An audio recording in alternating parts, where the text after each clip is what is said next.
Olá pessoal, hoje nós vamos falar sobre A Vegetariana de Han Kang.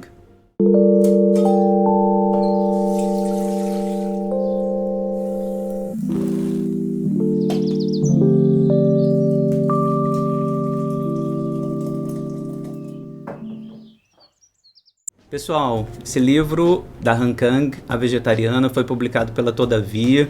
Ela é uma prêmio Nobel, né, de literatura, assim, então nem precisa muito comentar da grandeza, né, da escrita dela, é incrível.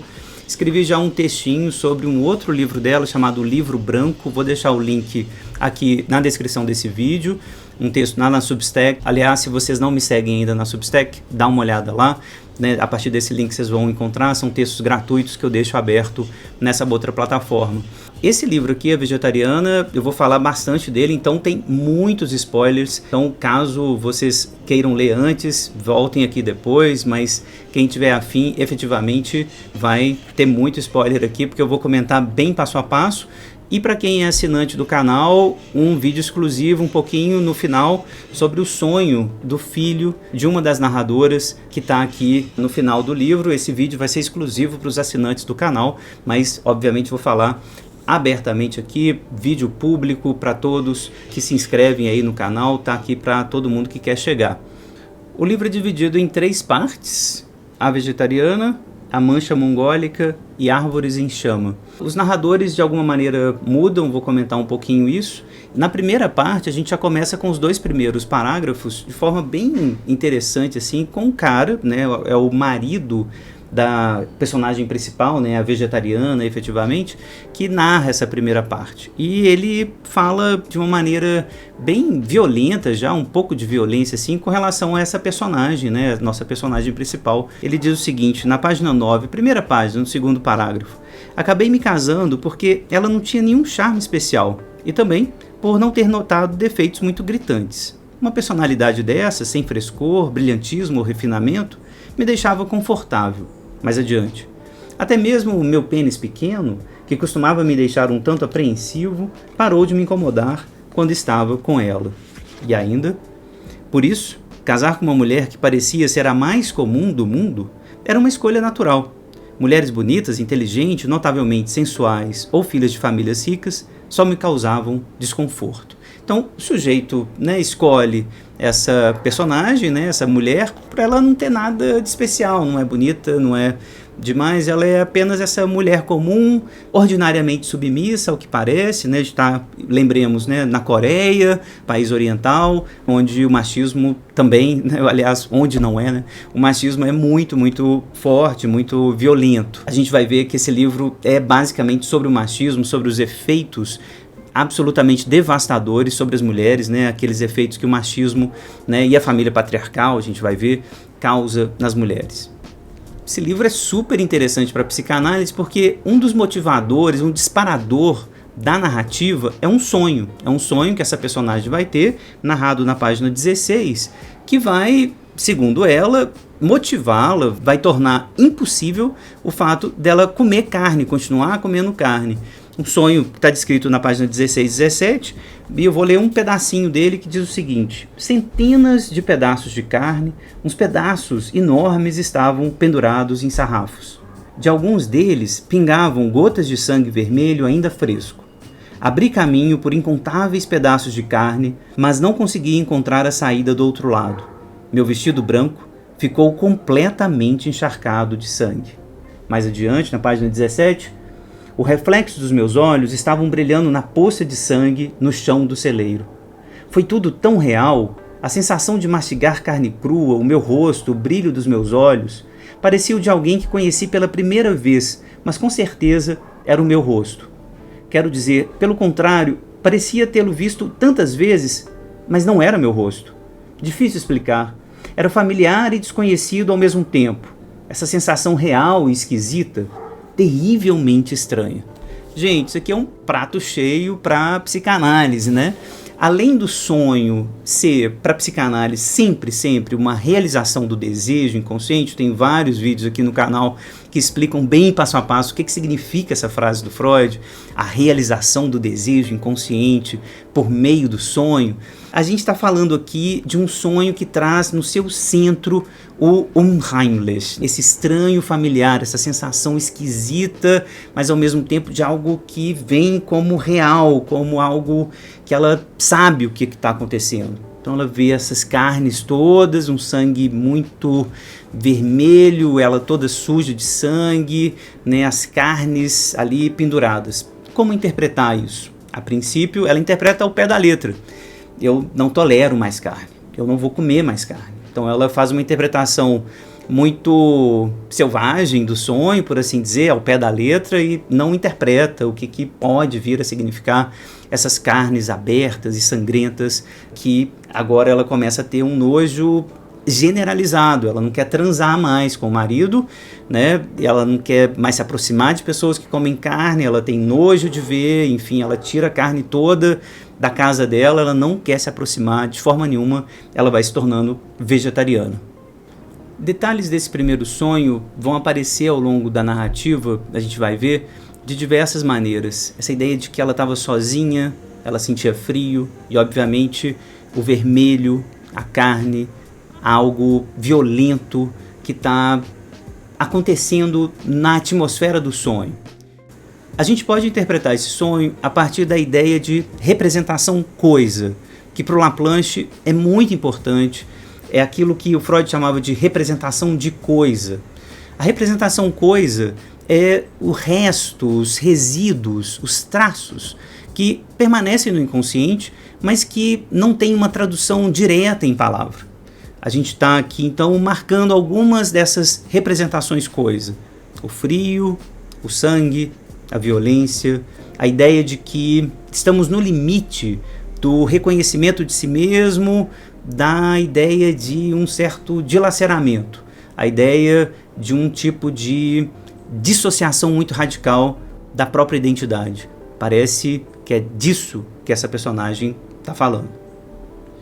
Na página 23, por exemplo, ela conta um outro sonho no qual ela vai se cortar. E aí, né, a tábua deslizou para frente e a faca de cozinha perdeu um dente, anunciando inclusive o corte que vai vir, né, o corte que ela mesma vai se fazer na cena terrível, né, do jantar com o pai. A gente vai chegar nessa cena. Então, nesse sonho da 23, ela está dizendo: quando eu levantei o dedão, uma gota de sangue escuro brotou rapidamente. Era redonda, bem redonda. Quando eu enfiei o dedo na boca, eu fiquei em paz. Então, observem mais uma vez essa cena dela chupando o próprio sangue, dela se cortando, desse corpo que está dilacerando, desse corpo que está sendo aberto, por assim dizer, um corpo que está sendo violentado, agredido. Isso está reaparecendo no sonho, de alguma maneira, indicando representações coisa, representações que não conseguiram ainda ser traduzidas, sendo de alguma maneira representadas por meio dessas imagens do sangue, das carnes, do corte do corpo, da violência que atinge esse corpo. Então é como se o sonho, para lembrar do Ferenczi, tivesse uma função traumatolítica. O que é a função traumatolítica do sonho? É a função terapêutica que os sonhos produzem de tentar representar aquilo que foi vivenciado em termos traumáticos no passado. O sonho é uma tentativa de simbolizar o traumático, simbolizar aquilo que não conseguiu ser palavreado, que não consegue ser compreendido, que não consegue ser internalizado, metabolizado pelo sujeito, e isso é transformado em imagens, em sons, em histórias, em narrativas, que são as narrativas oníricas. O sonho tem uma função traumatolítica, uma função terapêutica de encobrir o trauma, de elaborar o trauma. É isso que está acontecendo com essa personagem. Infelizmente, a gente vai ver, essa função traumatolítica não vai ser acolhida. Ela não vai ser reconhecida como: eu estou tentando me lembrar de alguma coisa, eu estou tentando metabolizar alguma coisa. Ao contrário, o sonho, o Ferenczi também vai apontar para isso, tem, na verdade, muitas vezes esse efeito de reabertura do traumático. E se a gente não captura isso em análise, em terapia, né, com a gente mesmo, de ouvir o sonho, a gente fica na reabertura do traumático. O trauma só volta a se reabrir, volta a insistir nos seus efeitos catastróficos, nos seus efeitos mais mortíferos. E é isso que está acontecendo, algo do mortífero que está vindo, que está irrompendo na vida dessa personagem. Então o marido dela, né, que casou com ela porque ela era absolutamente blasé, né, não tinha nada de especial, era absolutamente comum, né, submissa, começa a ficar meio que desesperado, assim, ela começa a ficar diferente demais, né, inclusive a própria ideia me dá essa sensação aqui na comunidade deles, tipo, era novidade, a ideia de ser vegetariana, meio vegana também, porque ela para de usar couro, né, é quase vegana, né, em direção ao veganismo, e isso vai gerando um desconforto, porque essa mulher acaba sendo um pouco resistente àquilo que era hábito comum na sua comunidade, isso vai irritando o marido também, vai tirando ele um pouco do eixo, assim, é como se ela representasse um pouco essa resistência passiva de não querer comer. Me fez lembrar personagens importantíssimos da literatura, né? Eu cito dois personagens assim que são muito capitais, né? Personagens que eu gosto muito, que é o Bartleby, do Herman Melville. Aliás, eu preciso gravar um vídeo sobre esse livro, gente, assim, é um dos meus livros prediletos de todos os tempos. E o personagem do Coetzee, Life and Times of Michael Kay, esse Michael Kay, né, que me parece fazer referência também a algo kafkiano por causa desse K, né? É um livro maravilhoso, também outro personagem que vai parando de comer, ou que quer só resistir passivamente e se retirando da cena, por assim dizer. Então a Yong-ye, que é essa nossa personagem aqui principal, a Yong-ye, ela vai parando de comer, ela para de comer carne, mas a gente vai ver no final do livro, ela para de comer total. E parece o Bartleby, que também para de comer, o Michael Kay, enfim, personagens importantíssimos da literatura que vão marcando uma certa forma de resistência ao poder, se excluindo da cena, se ausentando, se transformando em nada, num certo sentido. Desaparecendo enquanto sujeito, se dessubjetivando. Então isso começa com a recusa a comer carne, mas a gente vai ver, isso vai ter um crescendo devastador. Na página 31, mais um sonho fundamental. Sonhei outra vez. Alguém matou uma pessoa e outro alguém escondeu o corpo, sem deixar rastros. No momento em que acordei, porém, me esqueci do sonho. Fui eu que cometi o crime? Ou fui eu a vítima? Se era assassina, quem eu matei? Você, talvez? Era alguém muito próximo. Ou então, foi você que me matou? E quem terá sido a pessoa que escondeu o cadáver? Com certeza, não era eu, nem você. Usaram uma pá, disso eu tenho certeza. O assassinato foi cometido com um golpe na cabeça. Uma pá bem grande, a mesma usada para cavar a terra.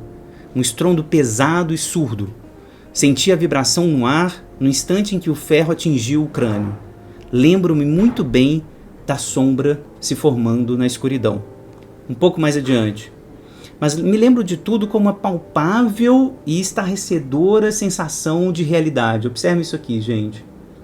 Duvido que você consiga entender. Faz tempo em que me dá medo ver alguém manejando uma faca sobre a tábua de corte. Pode ser minha mãe, minha irmã, não importa. Não sei explicar, só sei dizer que é uma sensação insuportável. Mas não estou dizendo que nesse meu último sonho o assassino ou a vítima era minha mãe ou era minha irmã. Como se eu tivesse matado alguém ou como se alguém tivesse me matado. Como se estivesse presa atrás de uma porta sem maçaneta. Não é bem isso. Será que sempre estive ali e só agora me dou conta? Tudo está escuro e esmagado.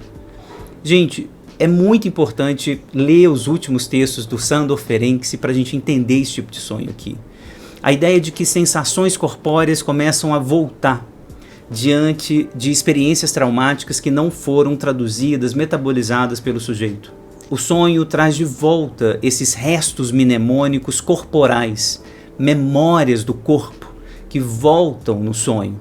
Então essa sensação do barulho no estrondo do crânio, a pá batendo, a escuridão, o frio, essas sensações, a ideia de que está vindo alguém me matar, a sensação muito real, esse realismo que aparece no sonho de vez em quando, são marcas mnemônicas, são traços de memória que o sonho traz de volta na tentativa de ressimbolizar ou de simbolizar pela primeira vez algo que não foi traduzido. Essa é a ideia do Ferenczi nesses últimos textos dele, em especial Reflexões sobre o Trauma, um texto que vale muito a pena a gente ler. Aliás, eu tenho um vídeo gravado longo vídeo sobre reflexões sobre o trauma. Eu recomendo que vocês parem agora, assistam aquele vídeo lá para vocês entenderem a importância da interpretação de Ferenczi sobre os sonhos e sobre os sonhos traumáticos, para a gente entender a interpretação desse romance aqui.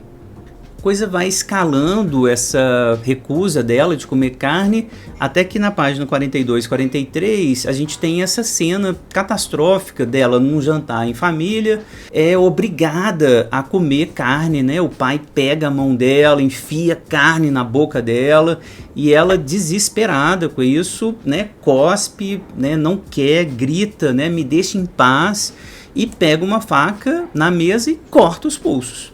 Esse corte, né, que jorra aí, né, faz o sangue jorrar do pulso, tinge de vermelho a louça branca sobre a mesa. Observem, todo o material que estava aparecendo no sonho vai aparecer na realidade, nessa cena, fazendo essa mistura, né, que a autora faz de maneira brilhante aqui no livro, algo, né, do sonho aparecendo na realidade, algo da realidade que vai aparecer no sonho.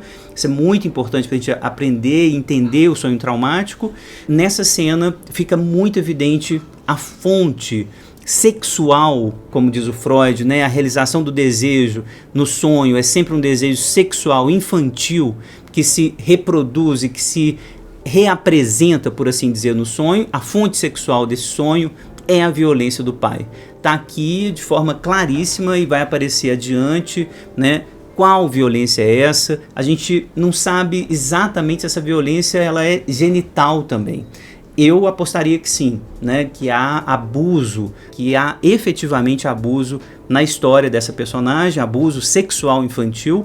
Se não há abuso genital, certamente o abuso psicológico, moral, físico, aquele tipo de abuso que o Ferenczi também descreve nos seus textos, adaptação da família à criança, né, reflexões sobre o trauma, criança mal acolhida e sua pulsão de morte, aqueles textos finais da obra do Ferenczi, nos quais o Ferenczi vai dizer de traumas muito violentos, de um endereçamento para a criança, disso que ele vai chamar de catonadologue, né, a sorte do soldado. Aguenta aí, você tem que aguentar tudo calado, cala a boca, a vida é assim mesmo.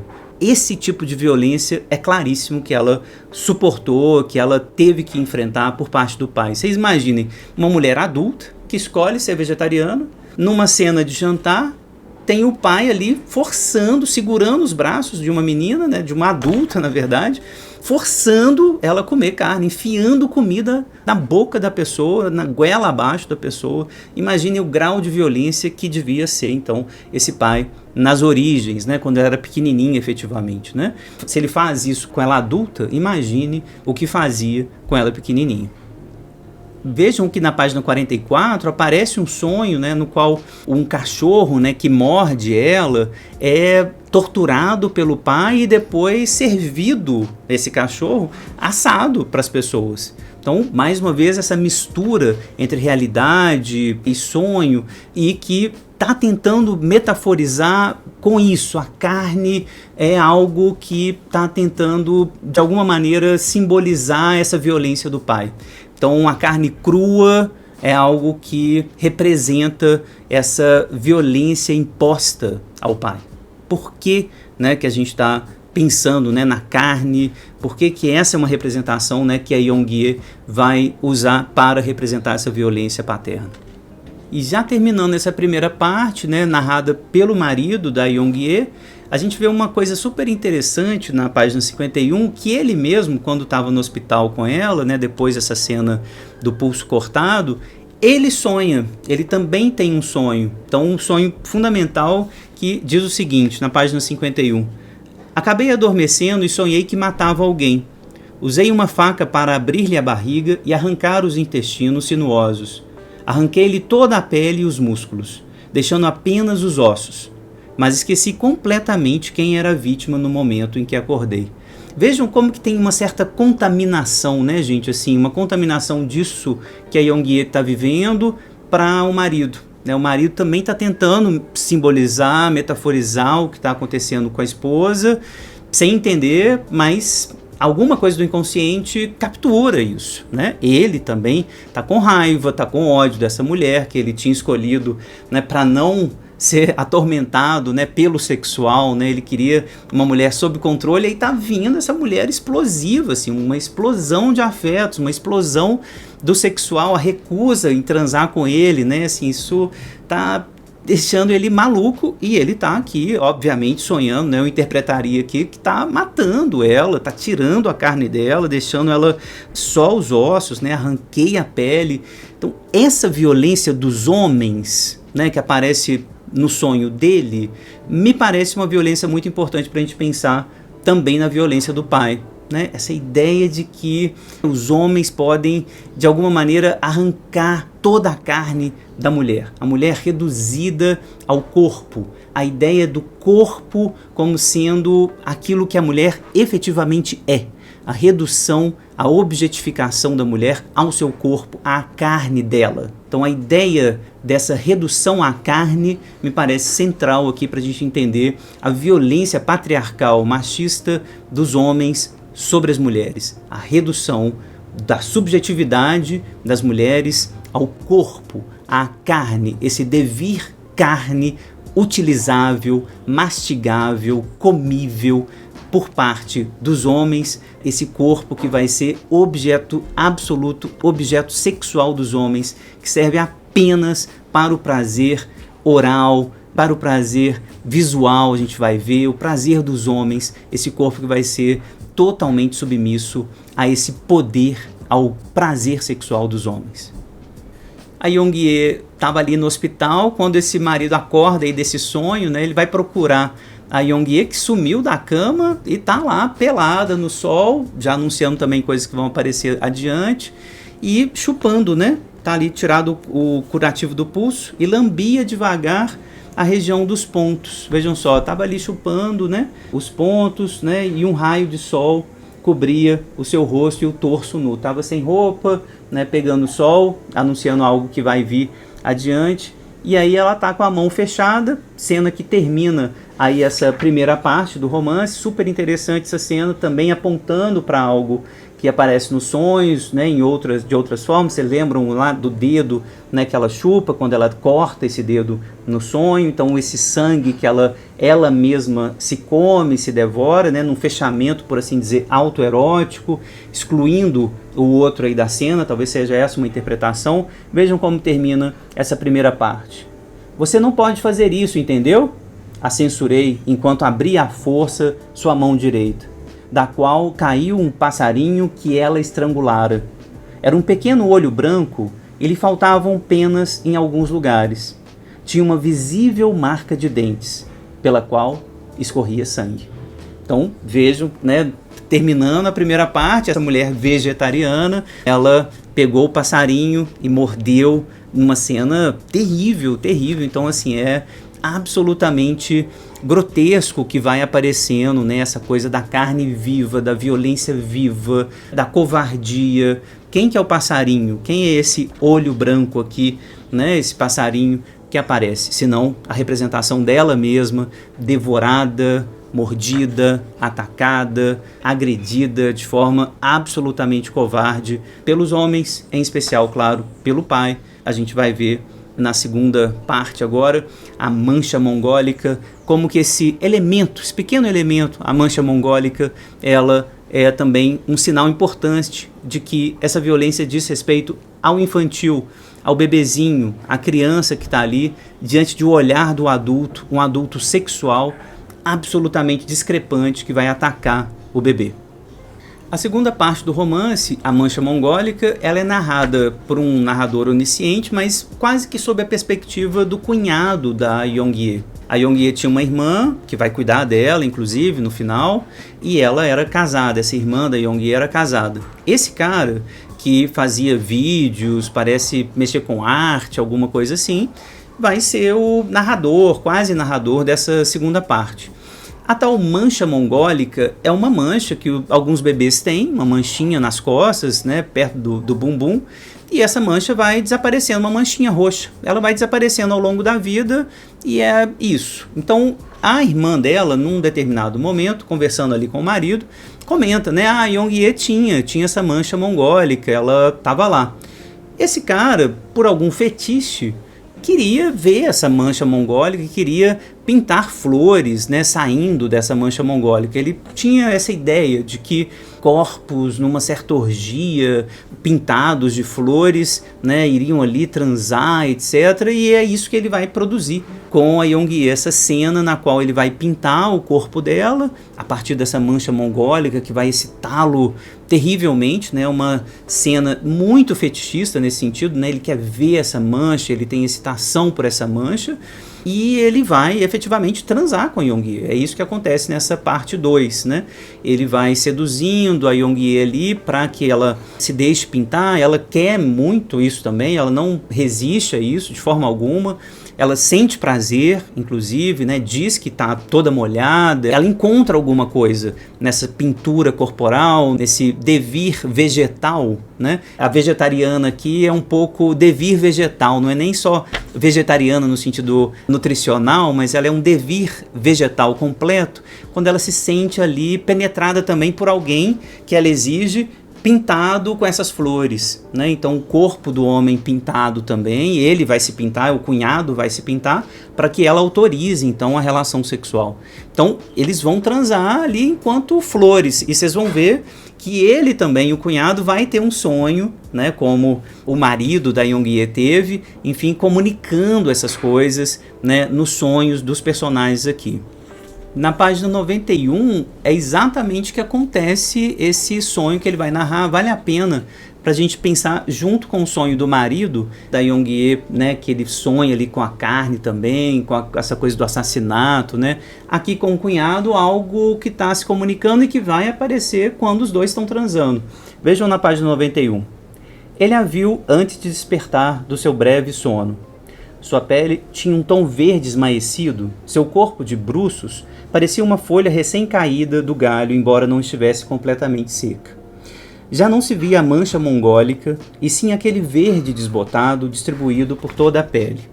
Ele a virou, de modo que ela ficasse com a boca para cima. Um raio de luz ofuscante irradiou da cabeça para o colo, impedindo que seu busto ficasse visível. Entreabriu suas pernas com as mãos, e, ao não encontrá-las rígidas, notou que ela estava acordada. Quando a penetrou, um suco verde, semelhante ao de folhas trituradas, começou a escorrer de sua vagina. O cheiro agradável e ao mesmo tempo amargo de planta o deixou cada vez mais zonzo, dificultando sua respiração.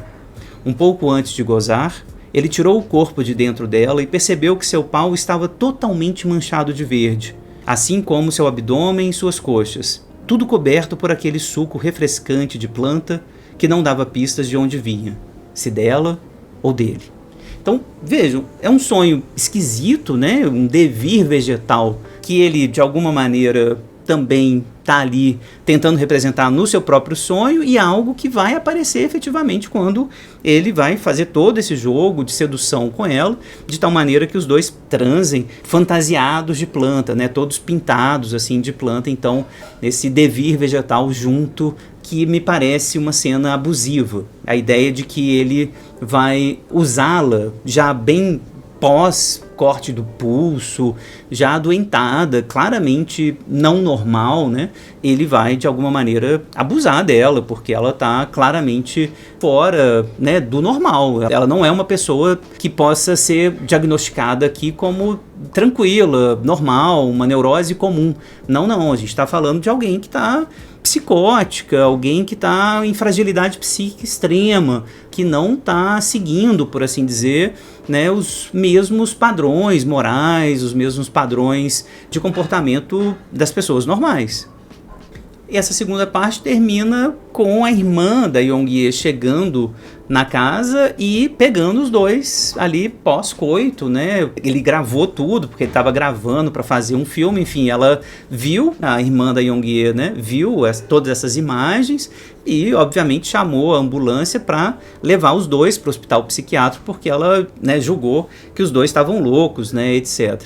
Então, quando as ambulâncias chegam, o marido tenta pular né, da janela, desesperado, né, com aquilo, tenta ainda salvar o casamento, né, o cunhado absolutamente perverso nesse caso, né, de se dar conta do que fez, sabia que estava fazendo coisa errada, e a Young-e fica ali parada, né, vale a pena ler um pouco esse final da parte 2, para vocês entenderem que a Young-e já estava em outra, assim, ela estava sendo abusada mesmo, no sentido de que ela não sabia muito bem o que estava acontecendo, né, ela estava vivendo um delírio, né, então era um abuso de uma pessoa num delírio psicótico, numa vivência psicótica, isso é gravíssimo, né, então é isso que aparece aqui na 114. No final dessa segunda parte, o último parágrafo é interessante porque vai mostrar esse marido, né, que está ali desesperado, e a Young-e, que está no final também meio psicótica, como eu estou dizendo. Olha só, na sacada ela expôs os seios dourados e brilhantes por cima do gradil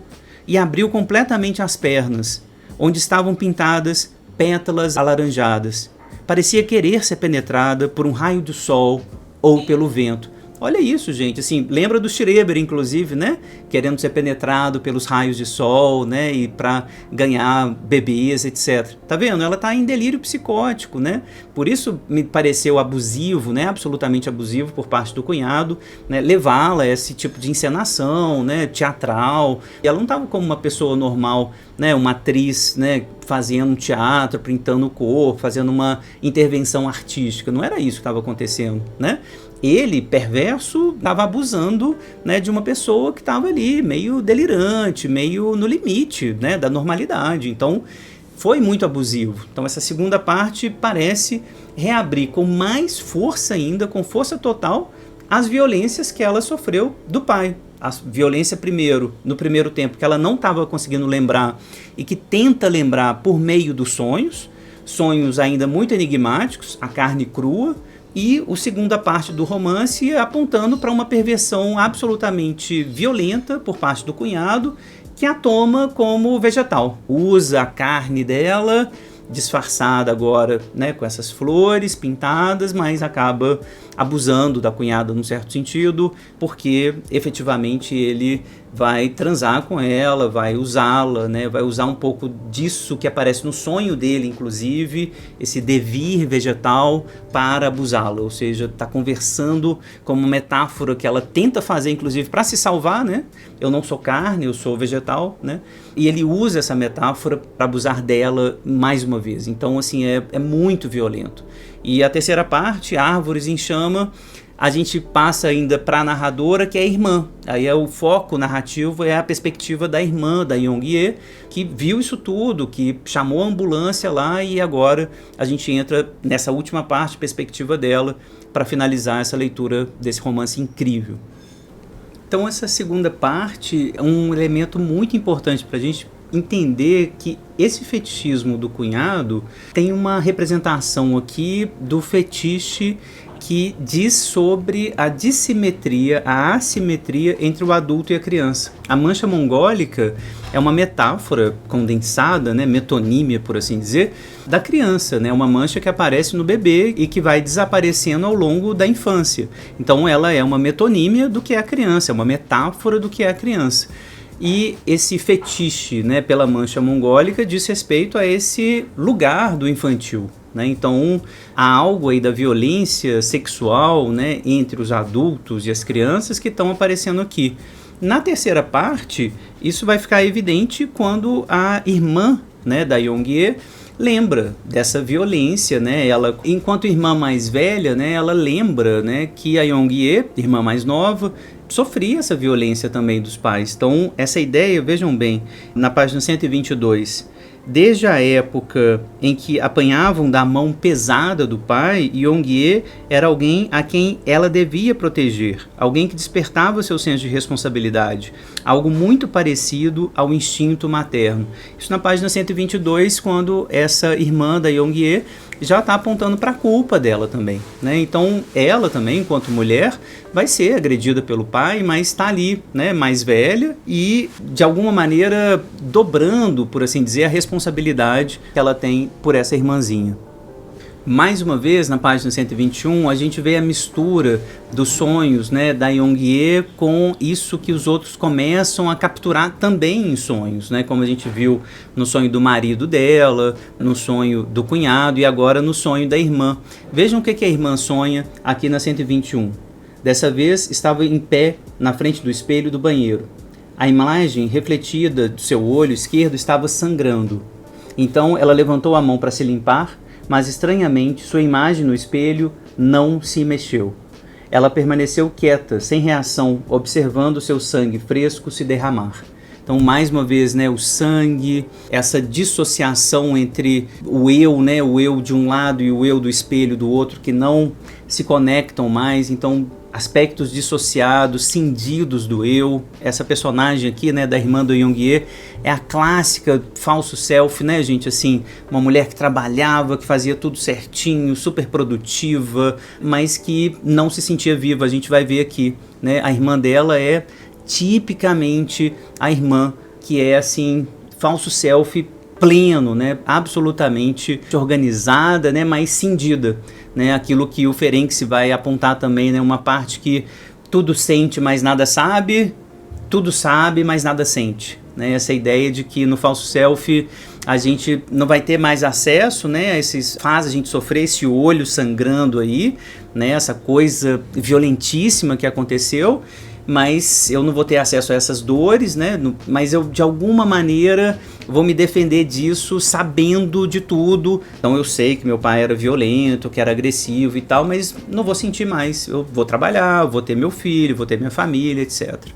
Aparece um sonho também na página 121, para além desse sonho do olho que sangra, que a gente não sabe se é da Yong-Ye, se é da irmã, essa coisa meio confusa assim, entre as duas irmãs, que aliás eu acho que proposital da autora aqui também, né, assim, para dizer disso, assim, de alguma coisa que se transmite. Elas duas, né, sofreram a violência desse mesmo pai, evidentemente, então tem algo que se comunica, mas a irmã mais velha conseguiu fazer um falso self, né, funcional ali, uma cisão, e a protege pelo falso self, e a Yong-Ye não, ela se submeteu, né, à violência do pai, por assim dizer, implodindo, né, a partir de dentro, né, a partir dessa violência. Então, na 121, o sonho que vai reaparecer na 140 diz o seguinte: fiquei de cabeça para baixo, e então folhas começaram a nascer do meu corpo e raízes das mãos. As raízes foram se cravando na terra, mais e infinitamente. E como estava a ponto de nascer uma flor no meio das minhas pernas, eu as abri. As abri completamente, mas... E aí termina aqui, a voz de Yong-Ye, que ela ouvia em sonho, tá vendo? É ela sonhando com o que a Yong-Ye estava pensando, enfim, é um sonho dela, da irmã mais velha ou da Yong-Ye? Isso fica confundido, mas na 140 vai aparecer o delírio da Yong-Ye descrito de forma claríssima. Ela fala, né, que não precisa mais comer, que agora ela não vai comer mais nada, e ela explica: foi durante um sonho. Eu estava de cabeça para baixo e do meu corpo cresciam folhas, e das minhas mãos brotavam as raízes. As raízes iam perfurando a terra, mais e mais profundamente. Senti que uma flor ia nascer do meio das minhas pernas e as abri.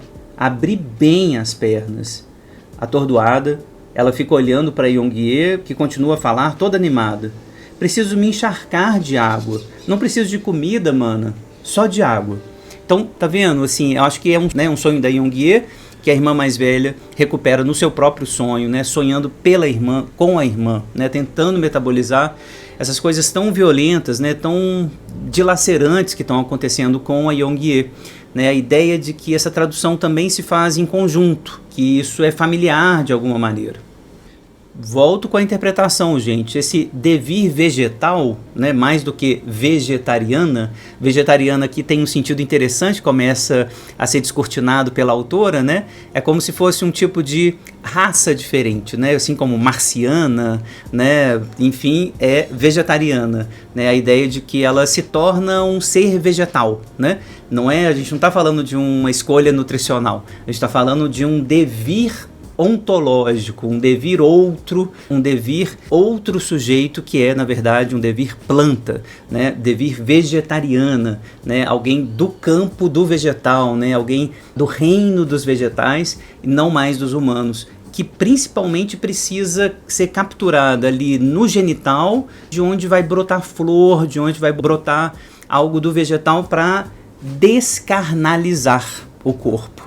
Tirar a carne, aquilo que apareceu no sonho, tentando ser simbolizado pela via do sonho, enquanto carne crua, carne violenta, carne que estava sendo dilacerada, aberta pelos homens, não conseguiu ser simbolizado, não conseguiu ser metabolizado. Esse vegetal, né, que vai ser torturado de novo pelo cunhado dela, agora, né, fecha completamente para o outro, né, porque o outro abusou dela enquanto carne, abusou dela enquanto vegetal, então o fechamento narcísico agora é completo, né, ela não precisa mais de nada que vem de fora, né, então ela só quer água, ela não quer mais se alimentar, ela não quer mais presença do outro, ela se fecha completamente, obviamente em defesa contra esses ataques que ela sofreu a vida inteira.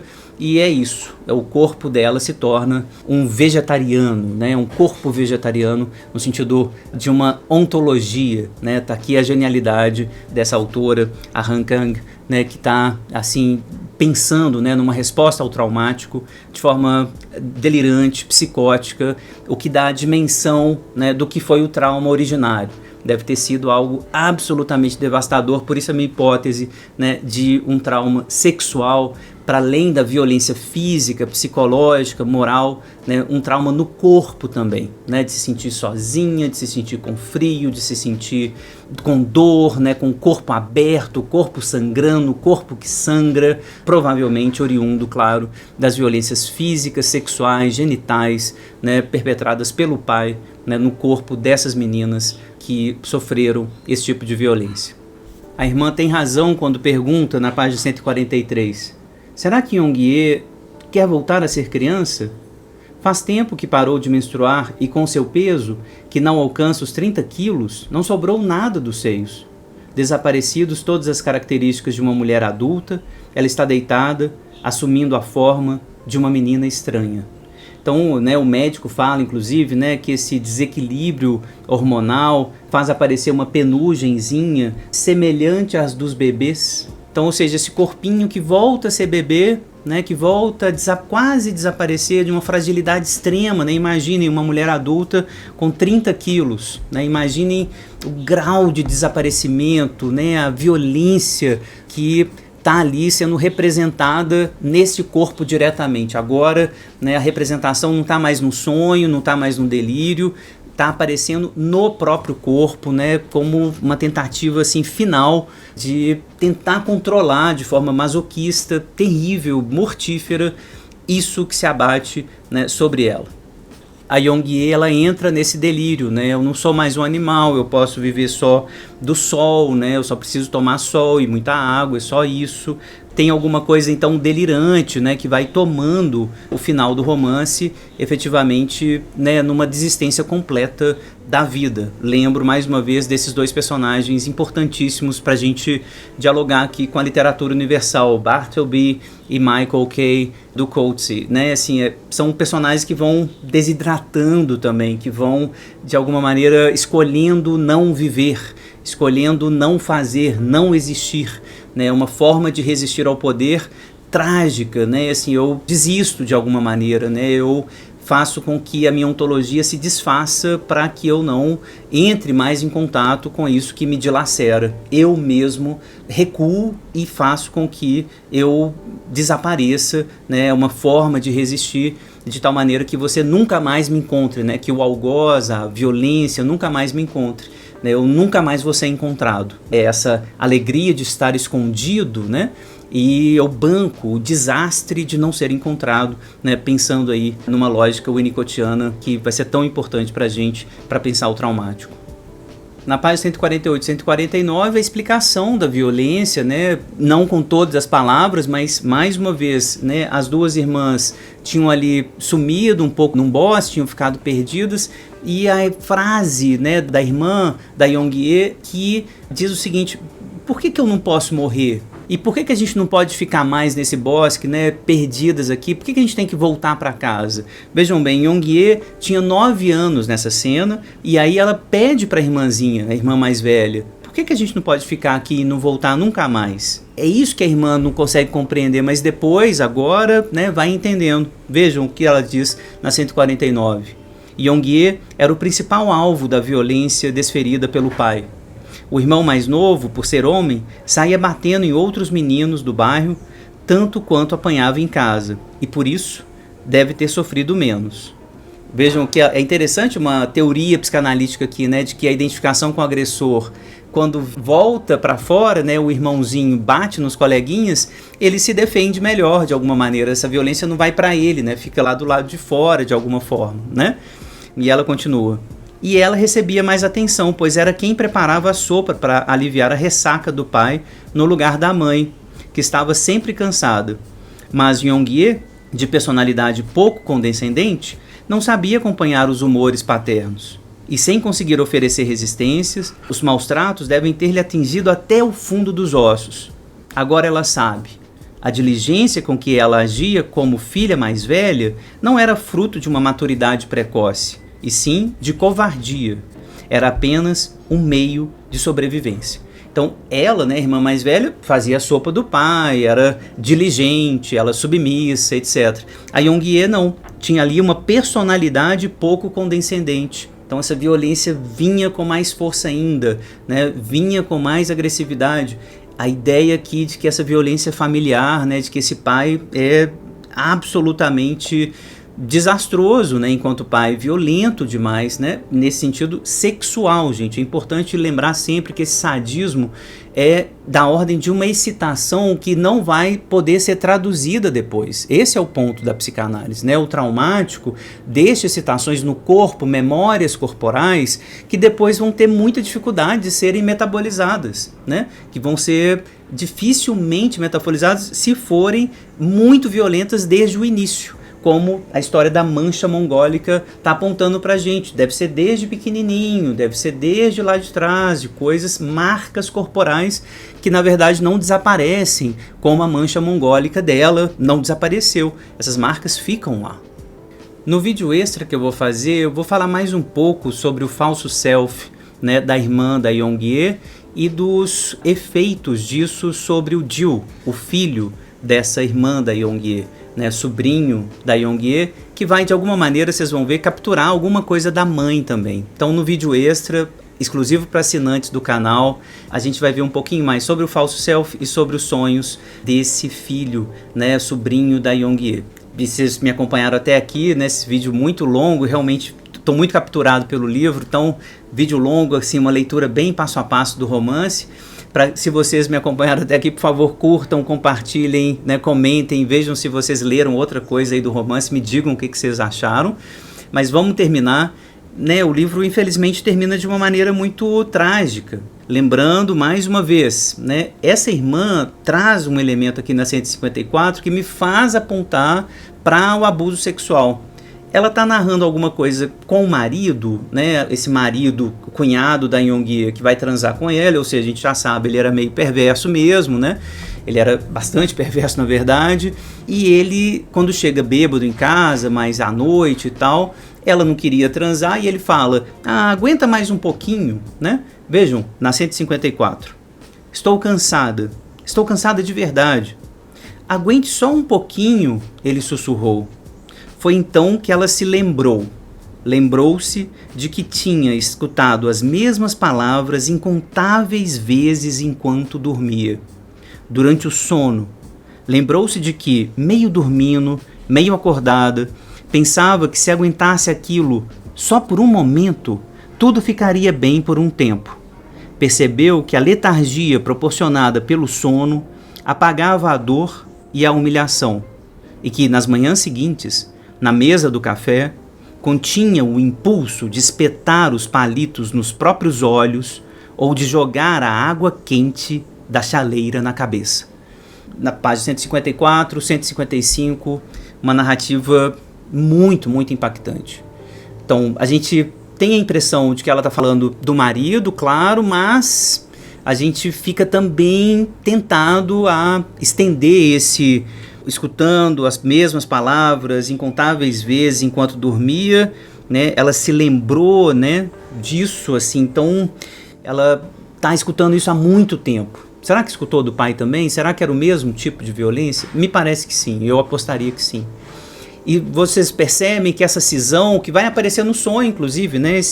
Vejam, esse tipo de fantasia, né? Uma fantasia muito típica em pessoas que sofreram traumas desse tipo.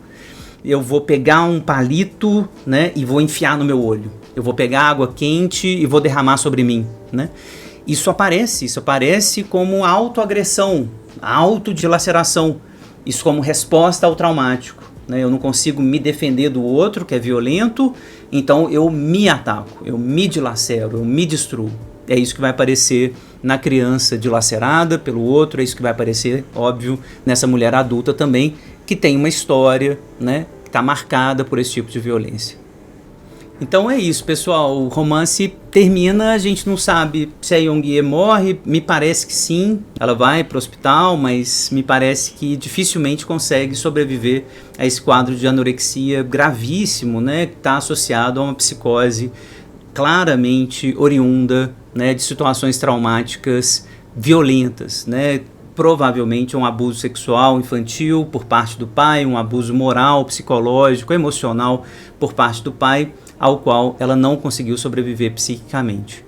Uma história dura, difícil, mas que está escrito de maneira absolutamente genial pela Han Kang, publicado aqui pela Todavia. Recomendo esse romance para a gente entender clinicamente efeitos do abuso, né, efeitos sobre a psicologia, né, a vida psíquica da mulher, né, da violência dos homens, da violência patriarcal em especial, dos maridos depois, né, sobre a mulher, como que isso vai tendo consequências psíquicas devastadoras.